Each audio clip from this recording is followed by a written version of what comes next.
शरण में बस एक बार आजा गिरिराज की शरण में। तू एक बार आजा गिरिराज की शरण में।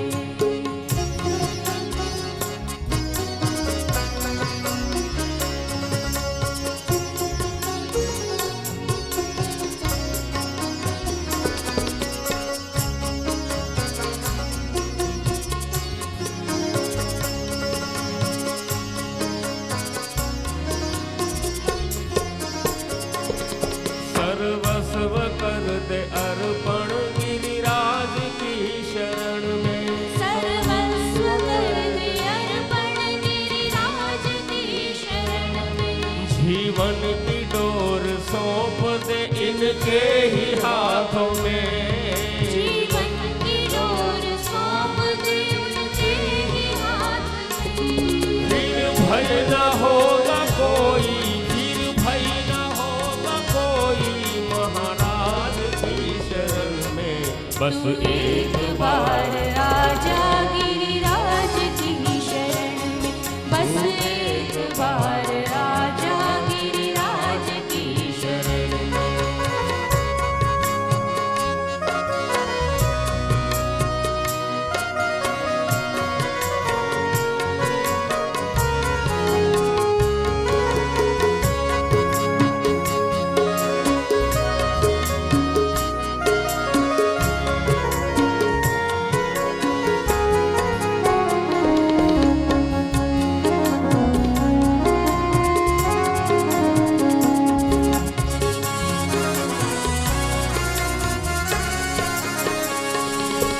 श्रद्धा से सर झुका कर गिरिराज की शरण में। श्रद्धा से सिर झुकाकर गिरिराज की शरण में। विश्वास अटल रखना गिरिराज की शरण में। विश्वास अटल रखना गिरिराज की शरण में। निर्मल हृदय रहेगा, निर्मल हृदय रहेगा गिरिराज की शरण में। बस एक बार आजा गिरिराज की शरण में।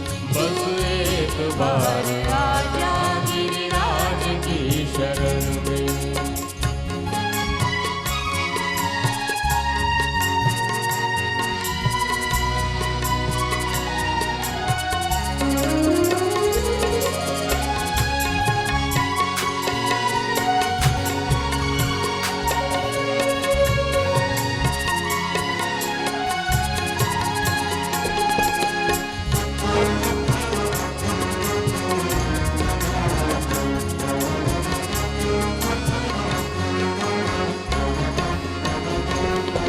वैष्णव जनों के प्यारे गिरिराज की शरण में। वैष्णव जनों के प्यारे गिरिराज की शरण में। परिक्रमा से जीवन सफल गिरिराज की शरण में। परिक्रमा से जीवन सफल गिरिराज की शरण में।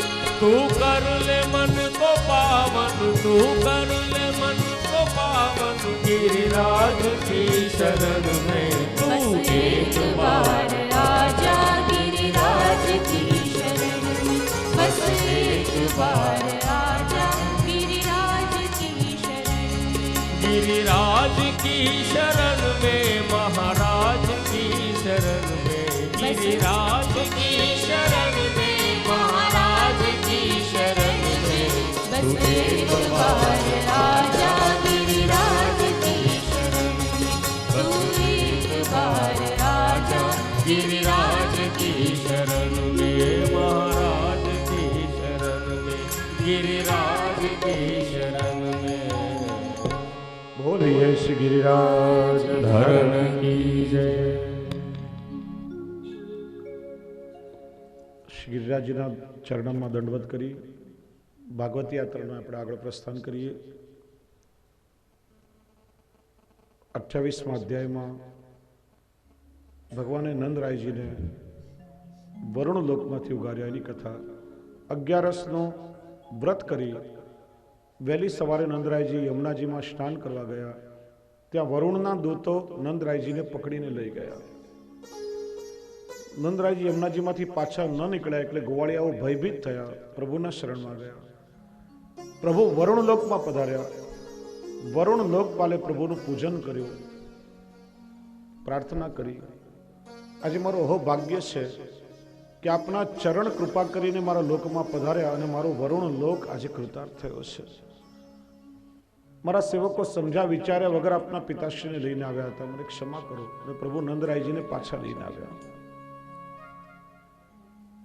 હવે આપણે સૌ દર્શન કરીએ રાસ પંચાધ્યાયનું. પહેલાથી એક સૂચના આપું કે જ્યારે પ્રભુનો રાસ થાય ને ત્યારે 15-20 મિનિટ માટે રાસ લેવડાવીશ. આજે સમયની ચિંતા નથી, કાલે તો કથાનું સત્ર વિરામ થશે. અને આમ બી આજે બધાને એકાદશીનો ઉપવાસ છે, ઘણા લોકો પ્રસાદ નથી લેવાના અને ફલારની વ્યવસ્થા છે, એટલે કઈ ચિંતા નથી. વિલંબ થશે તો 12-12:30 વાગે પાછું 10 મિનિટનો એક નાનકડો વિરામ રાખી લેશું. પણ શ્રી ગિરિરાજજીની તળેટીમાં કથા ચાલી રહી છે ને, આમ તો 2 કલાકમાં કથા પૂરી કરવી કે 4 કલાકમાં અમારા હાથની વાત છે, એમાં કંઈ બહુ મોટી વાત નથી. પણ મારી એવી ભાવના છે કે જ્યારે સ્વયં શ્રી ગિરિરાજજી શ્રવણ કરી રહ્યા છે ત્યારે કોઈ પ્રસંગનો લોપ નથી કરવો. અને એક એક પ્રસંગો પ્રભુની લીલાના એટલા અદ્ભુત અને સુંદર છે 10મા સ્કંદના, કે જો છૂટી જાય તો આપણો ઘણો બધો લાભ ચાલ્યો જાય. એક એક અદ્ભુત લીલાઓ છે. શ્રી મહાપ્રભુજી સુબોધનીજીમાં એના રહસ્ય સમજાવે છે. અને વૈષ્ણવજીનું શ્રવણ કરે તો ખરેખર આપણું ભાવ પોષણ થાય. ભલે સમય થોડો વધારે લાગે પણ આ લાભ જીવનમાં ઘડી ઘડી મળતો નથી. અને સ્વયં શ્રી ગિરિરાજજી શ્રવણ કરી રહ્યા છે એટલે આપણે દરેક પ્રસંગને વિસ્તારથી થોડું શ્રવણ કરશું.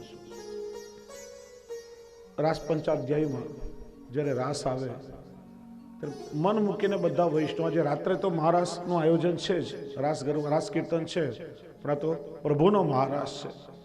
પહેલાથી કહું કે નથી અહીંયા કોઈ સ્ત્રી, નથી કોઈ પુરુષ, બધા જ પ્રભુની ગોપી છે. અને માનો ઠાકોરજી સ્વયં આપણી મધ્યમાં આપણી સાથે રાસ કરવા પધાર્યા હોય, ભાવથી બધાએ રાસ કરવાનો છે. ખૂબ આનંદ આપણે કરશું. 10મો સ્કંદ એટલે ભગવાનનું હૃદય. રાસ પંચાધ્યાયી એટલે આખા 10મા સ્કંદનો હાર્દ.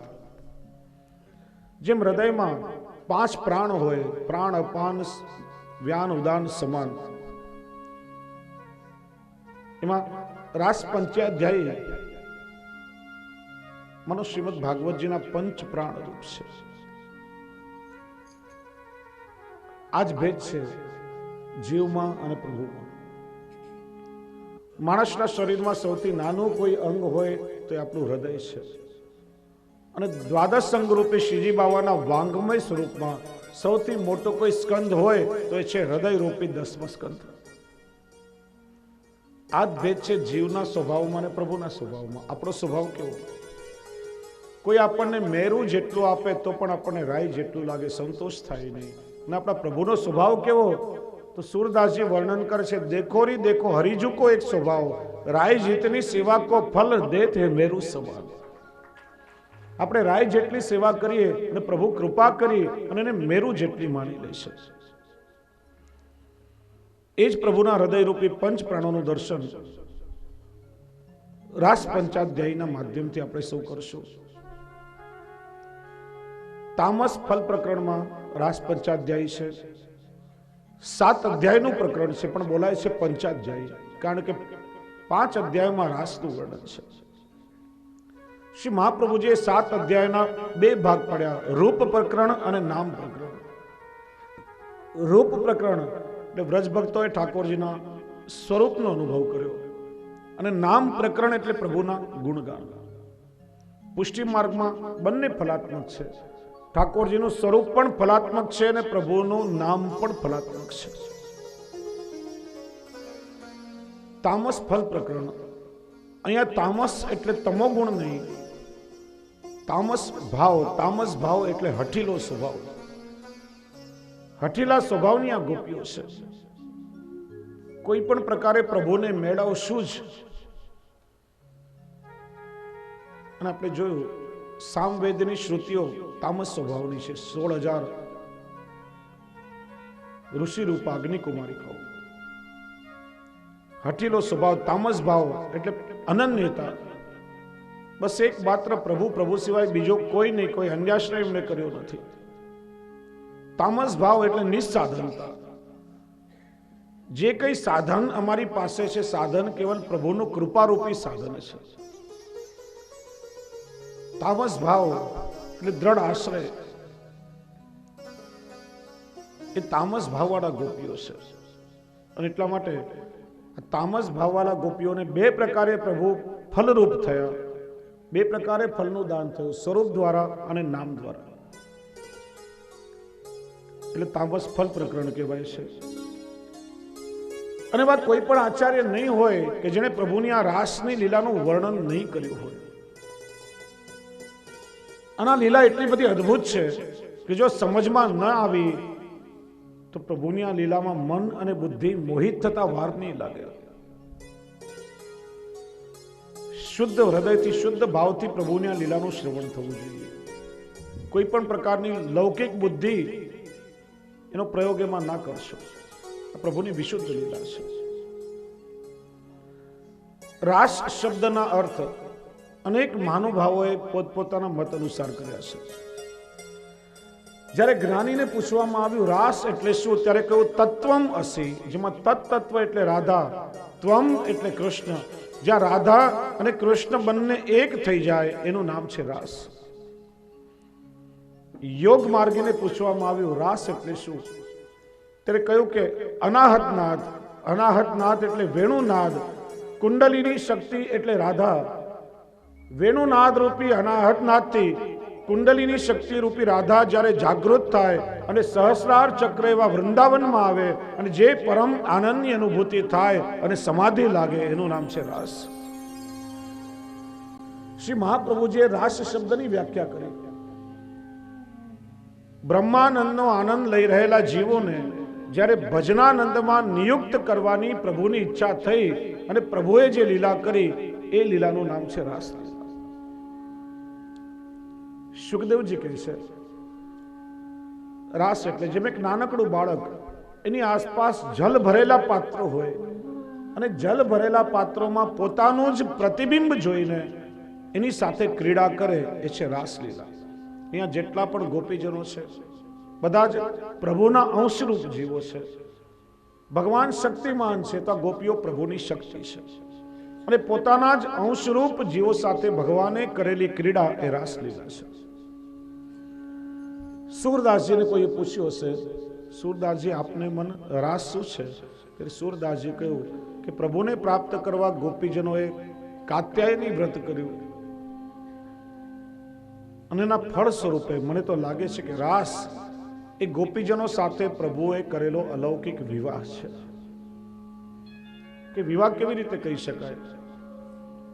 વિવાહમાં તો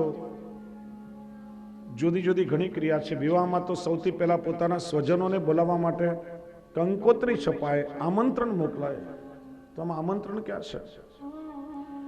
કે ઠાકોરજીએ કરેલો વેણુનાદ. પ્રભુએ વેણુનાદ કરી એક એક ગોપીઓનું નામ લઈ લઈને પોતાની પાસે બોલાવ્યા છે.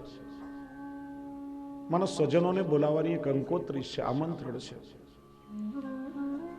વિવાહ હોય તો સૌથી પહેલા કુલ દેવતાનું પૂજન થાય. આમાં કુલ દેવતાનું પૂજન ક્યાં થયું? તો કે પ્રભુને પતિના સ્વરૂપમાં પ્રાપ્ત કરવા ગોપીજનોએ કાત્યાયનીનું પૂજન કર્યું. માનો કુલ દેવતાનું પૂજન થયું. લગ્ન હોય તો ફેરા પણ લેવામાં આવે. ફેરા ક્યાં થયા? કે રાસના સમયે દ્વે ગોપી બીચ માધવ, બબ્બે ગોપીઓની વચ્ચે કે કૃષ્ણ પ્રગટ થયા અને રાસ જ્યારે ચરમ સીમાએ પહોંચ્યો ત્યારે એક એક ગોપીની વચ્ચે કે કૃષ્ણ પ્રગટ થયા અને રાસ થયો. માનો સપ્તપદીના ફેરા છે. કે છે વિવાહમાં તો અગ્નિની સાક્ષી હોય. આમાં અગ્નિની સાક્ષી ક્યાં? કે રાસના સમયે ઠાકોરજી અને ગોપીજનોએ હીરાના આભૂષણો પહેર્યા છે. હીરા એ અગ્નિ તત્વ માનવામાં આવે છે. માનો અગ્નિની સાક્ષીએ વિવાહ થયો છે. પૂછ્યું વિવાહમાં તો છેડાછેડી બાંધવા પડે, ગઠબંધન કરવું પડે. આમાં ગઠબંધન ક્યાં થયું? પ્રભુએ જ્યારે વેણુનાદ કર્યો અને ગોપીજનોએ વેણુનાદનું શ્રવણ કર્યું, એમને ખબર પડી પ્રભુ અમને બોલાવી રહ્યા છે.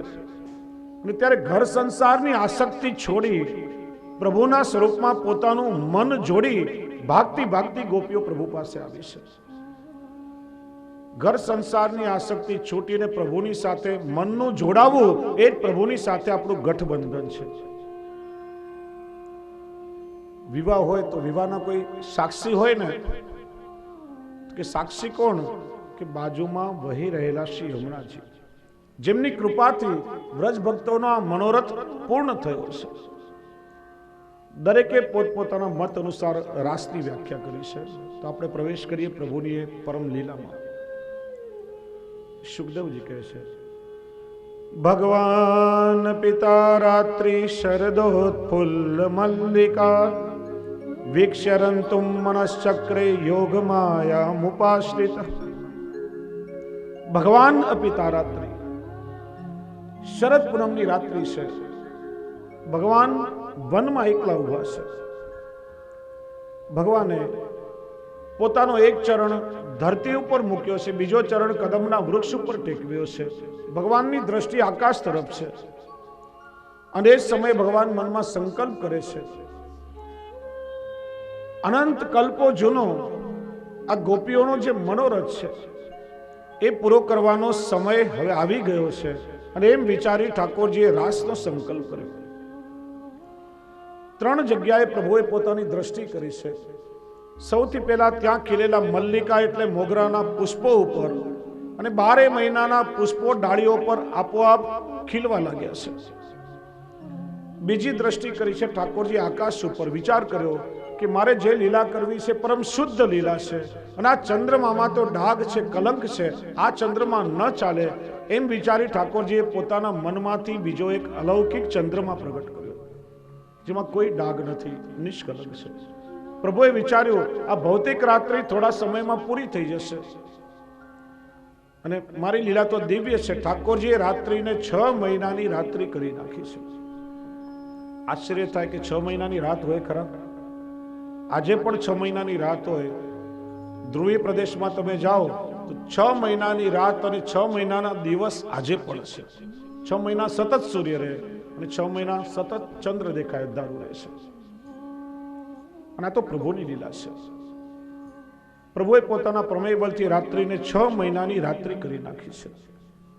ત્રીજી દ્રષ્ટિ કરી છે ભગવાને ભક્તોના અંતઃકરણ ઉપર, અને સૂક્ષ્મ રીતે પ્રભુએ વ્રજ ભક્તોને સંકેત આપ્યો કે હે ગોપીજનો, જેની કામના અનેક યુગોથી તમે કરો છો એ તમારો મનોરથ હવે પૂરો થવાનો છે. એમ વિચારી પ્રભુએ પોતાની કટીમાંથી વેણુ કાઢી પોતાના અધરો પર ધારણ કરી. હવે ભગવાન એકલા નથી, કયું યોગ માયા મુપાશ્રિત. પ્રભુ યોગ માયાની સાથે ઉભા છે. યોગ માયા એટલે કોણ? એના પણ અનેક અર્થો કર્યા. યોગાય માયા, યોગ માયા. એક આચાર્ય કહે છે યોગ માયા એટલે પ્રભુની વેણુ, કે જેના માધ્યમથી ભગવાન પોતાના ભક્તોને બોલાવે છે. અને ખરેખર વેણુએ ગોપીજનોનો સંયોગ પ્રભુની સાથે કરાવ્યો છે. કોઈ એક આચાર્ય કહે છે કે યોગ માયા એટલે રાધાજી, કે જેમના વગર રાસ સંભવિત ન શકે. પ્રભુ રાધાજી સાથે ઉભા છે. ત્રીજા કોઈ અર્થ કર્યો કે યોગ માયા એટલે જીવોને રાસમાં પ્રવેશ કરવાનો અધિકાર પ્રદાન કરવા વાળા શ્રી યમુનાજી. અને ખરેખર શ્રી યમુનાજીનું પ્રાગટ્ય દૈવી જીવોના ઉદ્ધાર માટે થયું છે. પ્રભુથી વિખૂટા પડેલા જે દૈવી જીવો છે એને વીણી વીણીને પાછા પ્રભુના ગૌલોક ધામ સુધી પહોંચાડવા માટે શ્રી યમુનાજીનું ભૂતલ પર પ્રાગટ્ય છે. પ્રસંગ આવે છે, એકવાર ગોપીજનોએ મનોરથ કર્યો કે પ્રભુ સ્વામિનીજીની સાથે નિત્ય રાસ કરે છે, પણ અમારો મનોરથ છે કે આજે ઠાકોરજી શ્રી યમુનાજીની સાથે રાસ કરે. પ્રભુ નૃત્ય કરતા હોય, શ્રી યમુનાજી નૃત્ય કરતા હોય, અને દર્શન કરીને અમને કેટલો આનંદ મળે. શ્રી યમુનાજી કહે સ્વામિનીજી વગર રાસ ના થઈ શકે. રાધા એટલે સ્વામિની, ઠાકોરજી આપણા સ્વામી, અને પ્રભુના પ્રિય એટલે સ્વામિની. એમના વગર રાસ ના થઈ શકે. અને રાધાજી વગર જો રાસ થશે, રાધાજી કોપાયમાન થઈ જશે. ગોપીજનો કે અમારી પાસે એવું સુંદર એકાંત સ્થાન છે જ્યાં મનોરથ સિદ્ધ થશે તો રાધાજીને ખબર નહીં પડે. ઠાકોરજીને મનાવ્યા, યમુનાજી પણ માન્યા, રાસનો દિવસ નક્કી થયો. ગોપીજનો બધા સુંદર જાત જાતના વાજિંત્રો વગાડી રહ્યા છે. કોઈ પખાવજ, કોઈ ઝાંઝ, કોઈ સારંગી, કોઈ સિતાર, કોઈ વીણા, કોઈ મધુર ગાન કરી રહી છે, કોઈ ગોપી નૃત્ય કરી રહી છે. અને ઠાકોરજી શ્રી યમુનાજીની સાથે રાસ કરી રહ્યા છે. પ્રભુ યમુનાજી સાથે નૃત્ય કરી રહ્યા છે. રાધાજી પોતાની નિકુંજમાં એકલા બિરાજે છે અને રાસનો ધ્વનિ રાધાજીના કાનમાં પડ્યો. વિચાર્યું, હું તો અહીંયા બેઠી છું, ધ્વનિ તો રાસનો છે, મારા વગર પ્રભુ કોની સાથે રાસ કરતા હશે? એમના સ્વામીજીને ક્રોધ આવ્યો. કોપમાં અને કોપમાં જે દિશામાંથી રાસનો ધ્વનિ આવી રહ્યો હતો એ દિશા તરફ સ્વામીજીએ ચાલવા માંડ્યું. ગોપીજનોને ખબર પડી સ્વામીજી અહીંયા પધારી રહ્યા છે અને ક્રોધમાં છે. ગોપીઓએ શું કર્યું? પુષ્પના રૂપે બની ગયા અને એક સુંદર માળા સિદ્ધ થઈ અને ઠાકોરજીના શ્રીકંઠમાં ધારણ થઈ ગયા. શ્રી યમુનાજીએ જલનું સ્વરૂપ લીધું અને બાજુમાંથી વહેવા લાગ્યા. રાધાજી ત્યાં પધાર્યા, જોયું ઠાકોરજી એકલા ઠાડા છે, બીજું કોઈ નહીં. અને વિચાર્યું કે રાસનો ધ્વનિ તો મેં સાંભળ્યો હતો, પ્રભુ તો અહીંયા એકલા ઉભા છે. ત્યાં દ્રષ્ટિ પડી ઠાકોરજીના કંઠમાં ધરાવેલી માળા પર. વિચાર્યું પ્રભુના શૃંગાર આજે મેં કર્યા છે અને આ માળા મેં પ્રભુને ધરાવી નથી, આ માળામાં કંઈક ગડબડ લાગે છે. એમ વિચારી સ્વામીજીએ ઠાકોરજીના કંઠની માળા ખેંચી, માળા તૂટી અને એના પુષ્પો બધા ભૂતલ ઉપર વિખેરાઈ ગયા. એ ઠાકોરજીની નિત્ય લીલામાંથી વિખૂટા પડેલા જીવો છે. શ્રી યમુનાજીએ વિચાર્યું કે મારા સુખના કારણે જે વ્રજભક્તોએ આ મનોરથ કર્યો અને મારા કારણે પ્રભુથી વિખૂટા પડીને ભૂતલ પર જવું પડ્યું, તો હું પણ પ્રણ લઉં છું કે જ્યાં સુધી પ્રભુથી વિખૂટા પડેલા એક એક જીવને વીણી વીણીને પ્રભુ સુધી ન પહોંચાડું ત્યાં સુધી હું પણ આ ભૂતલ ઉપર વહેતી રહીશ. એમ વિચારી શ્રી યમુનાજી ભૂતલ ઉપર બિરાજ્યા છે.